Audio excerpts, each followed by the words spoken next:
சொந்த வீடு கட்டலாமா? நான் உங்க இன்ஜினியர் ஹனி செந்தில் பேசிட்டு இருக்கேன். நம்ம எல்லாருக்குமே வீடு ஒரு மிகப்பெரிய கனவா இருக்கு. அந்த வீடை நம்மளே கட்டுறது அப்படிங்கிறது, நமக்கு பிடிச்ச மாதிரி கட்டுறது அப்படிங்கிறது ஒரு மிகப்பெரிய ஆசையா எல்லாரோட மனதிலையும் இருக்கு. ஆனால் இந்த இண்டஸ்ட்ரி ஒரு ஹைலி அன்ஆர்கனைஸ்டா இருக்கிறதுனால இதை கட்டுறதுல இப்பெல்லாம் பிரச்சனை வருமோ, இதை பண்ணலாமா வேணாமா, பேசாம நம்ம ஒரு வீடு வாங்கிட்டு போயிடுவோமோ அப்படிங்கிற எண்ணத்தில் நிறைய பேர் இருக்கிறாங்க. ஆனால் எல்லாத்தையும் பிளான் பண்ணினா சிறப்பாகவே அமையும்.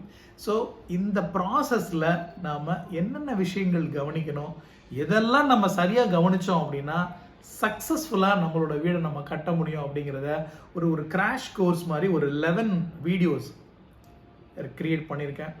இந்த வீடியோஸில் நம்ம ஸ்டார்டிங் ஃப்ரம் பிளானிங்கில் இருந்து ஃபினான்ஸ் மேனேஜ்மெண்ட்டு, கான்ஃப்ளிக்ட் மேனேஜ்மெண்ட் வரைக்கும் நிறைய விஷயங்கள் பேசியிருக்கேன்.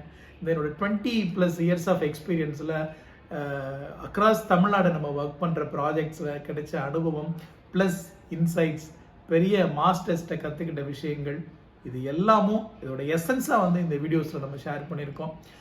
I think this will be ஒரு குட் ஸ்டார்டிங் பாயிண்ட். வீடு 3 இடத்துல உருவாகுது. ஃபஸ்ட்டு மனசில், 2வது பேப்பரில், 3வது நம்ம மனையில். மனசில் உங்கள் வீடு சிறப்பாக உருவாக அடிப்படையான தகவல்கள் இந்த வீடியோக்களில் வரிசையாக உங்களுக்காக காத்துட்ருக்கு. வாங்க பார்க்கலாம்.